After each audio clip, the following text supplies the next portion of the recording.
मी आलो गोलाईतून पहिले घेऊन मला पोलिसांनी दोघांनी आणले इथं. आणल्याबद्दल मला म्हणजे की बांधा इथं बांधलो की लगेच ह्याने म्हणजे सह्या करा ह्याच्यावर. मी आम्हाला साहेब दाखले आहे तर सारा असं कसं बोलायला तुम्ही. त्या टायमाला मलाच बहिणी ऐकत जी आहे ते त्यांच्या मनात करूच लय. बसा म्हणजे इथं तुम्ही सकाळ पोचतो तुम्ही येऊ नका काय नाही इथेच राहा. तुमच्या पोरवाला बोलवा, आधार कार्ड बोलवा, मोबाईल नंबर द्या, दाखले घ्या, आम्ही द्यायला बी तयार आहोत सर. गुन्हा दाखल काय केले गुन्हा दाखल माझ्यावर. पेपर कॉपी काय दिली का? मला नाही द्यायला एपार कापी दिली नाही ना काहीच दिली नाही. बैल की हाय तर ती गोरक्षणला वाट लावली ह्यानी. कसे लावले जे लोक फोन करून तुम्हाला मिसलीड करताय त्यांचा पहिला बंदोबस्त करा. त्यांची एक ब्लॅक लिस्ट काढा तुम्ही ज्यांनी आतापर्यंत तुम्हाला मिसलीड केले त्यांना धमकी द्या किंवा काही ऍक्शन घ्या. म्हणून काय तुम्ही एक चांगलं बघतात हा भागाबद्दल आम्ही बोलत नाही. हा महाराष्ट्र भागात आहे. डुप्लिकेट लोक कधी झाले गोरक्षक खाली त्यांनी जी त्रास देतात त्याच्याबद्दल सुटका कशी होणार कारण की हे तर अरे मला सांगा या GR मध्ये असा नियम आहे का की हा माणूस किंवा मी माणूस स्वतःला रक्षक म्हणून वागू शकतो आहे का त्या GR मध्ये?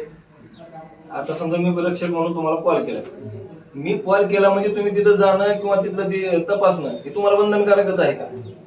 नाही ऐका ना असं बंधनकारकच आहे का? व्हेरीफाय करावं लागेल. नाही काय गुन्हा घडलाय ऐका ना. समजा कोणाला तरी गुन्ह्याची कल्पना आली आहे तुम्हाला इन्फॉर्म केले बरोबर आहे. आणि एक आता त्याच्यामध्ये तुम्ही पोहोचला, तुम्ही व्हेरीफाय केलं, तिथं मिसलीड झालंय, मग तिथं गुन्हा कुणावर व्हायला पाहिजे? ज्याने मिसलीड केलं तुझ्यावर हा शेतकऱ्याला फिरत द्यायला लावू ना. एकशे बारावरती कॉल केल्यानंतर मिसलीडिंगचा गुन्हा. आता जो हरासमेंट झाली शेतकऱ्याची ऐका ना हे बघा मला सांगा तुम्हाला एक सिंपल सांगतो. शेतकऱ्याचे आता 2000 कोटी थकीत आहेत. किती गुन्हा किती जणांनी दाखल केला? 1 जणांनी. यांच्यात नाहीये हिंमत ती सर्वसामान्य माणसाला पिळून त्याला त्याच जागेवरती बसवण्याचं काम इथल्या प्रस्थापितांनी केलंय. यांनी गुन्हा दाखल केला की याला 1000 लोक त्रास देतील हे माहितीये का? आणि याचं रक्षण करायला कोण आहे? कोणच येत नाही. कोण रक्षण करणार?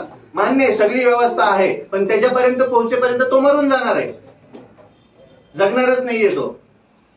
जनावर पाळणारा कधी फिर्याद दाखल करत नसतो. मुळामध्ये जो विकणारा असतो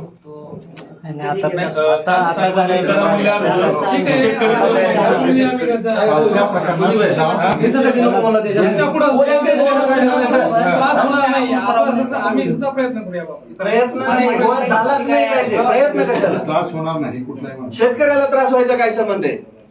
झालं नाही पाहिजे ना.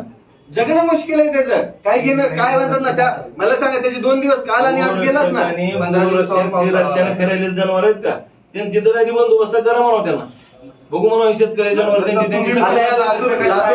लातूर शहरामध्ये किती मोकाट जनावर असतील त्यांना गणित माहित नाही तर मोजलंय का? त्याची केली का टॅगी? गोरक्षकांना पण भीती वाटली पाहिजे. चुकीची इन्फॉर्मेशन देताना असं बंदोबस्त त्यांचा करा जे मिसलीड करताय. शेतकऱ्यांना इथून पुढे झालेला त्रास सहन केला जाणार नाही. बस झालं हे अति व्हायला लागले. कुठलाही त्याचा गोरक्षक असू द्या त्याला माफ केले जाणार नाही जर शेतकऱ्यावर जर त्रास होत असेल. तुम्ही तुमच्या पद्धतीने गुन्हा दाखल झाला पाहिजे. आम्ही कोणा इथून थांबणारच नाही. एखाद्यानं जर मिसलीड केलं तर तुम्ही त्याच्यावर तुमच्या अंडर पोलीस शेतकऱ्याचा मतच येणार नाही. तुम्ही त्याच्यावर गुन्हा दाखल केला पाहिजे. आमची विनंती आहे तुम्हाला. मुळात ज्यांनी आतापर्यंत या प्रकरणामध्ये मार खाल्लं, ज्यांनी आपल्या जीवावर घेतलं, आता आपल्याला प्रकरण माहिती आहे त्यांचे नाव या काही फालतू गोरक्षक. आता मला सांगा काल गोरक्षक असेल काल त्या नांदेडच्या जवळ एका गोरक्षकाचा जीव गेला. आता त्या गोरक्षकाने अगदी चांगलं काम केलं. काय? कारण की ती रिअल तस्कर होती. त्याचा त्या प्रकरणामध्ये जीव गेला. तिथल्या तथाकथित भाजपच्या आमदाराने त्याचा अंत्यविधी करण्याची एवढी घाई केली की त्याला आता इथून पुढे न्यायच भेटू शकत नाही. कसं भेटेल? मग मला सांगा त्या गोरक्षकाचं जो रिअल मध्ये काम करत होता गोरक्षणाचं ज्याने रिअल तस्कर पकडले होते त्याचा जीव गेला.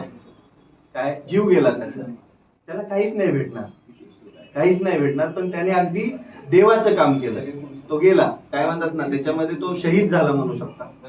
पण जी लोक ऍक्च्युअल मध्ये नाहीच आहेत त्यांचा हेतू हा गोरक्षण करणं नाहीच आहे त्यांचं काय करायचं?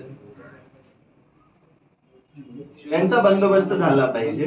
हा जो रिअल मध्ये गोरक्षणाचं काम करतोय ऍक्च्युअल तस्करांना पकडण्यामध्ये आम्ही त्याच्या पाठीशी कायम उभा आहे. ते जे प्रकरण झालं त्याच्यामध्ये त्याचा जीव गेला त्याच्या पाठीमागे बी आम्ही खंबीरपणे उभा आहे. त्याला न्याय मिळवून देण्यासाठी बी लढू. परंतु इथं तथाकथित काही लोकांमुळे जर शेतकऱ्यांना त्रास होत असेल तर ही गंभीर बाब आहे. त्या कायद्यामध्ये त्रुटी आहेत, त्या आधी तुमच्या वरिष्ठांना कळवा. सगळ्यात पहिलं तर पशुवैद्यकीय दवाखान्यांमध्ये पशुवैद्यकीय अधिकारी नेमा. आमच्या जनावरांना उपचार भेटत नाही त्याची सोय करा, आणि त्यानंतर आम्ही त्यांना धष्टपुष्ट केल्यानंतर कापायला नेत असू त्यावेळेस त्याचा बंदोबस्त करा. पण काय म्हणतात ना, व्यवस्थाच कोणती नाहीये, कोणती सुविधाच नाहीये. आम्हाला काही भेटत नाही साहेब, तुम्हाला खरं सांगतो. सगळं काही वरतीच राहत आहे, खाली काहीच येत नाहीये. या सर्वसामान्य माणसापर्यंत काहीच पोहोचत नाहीये.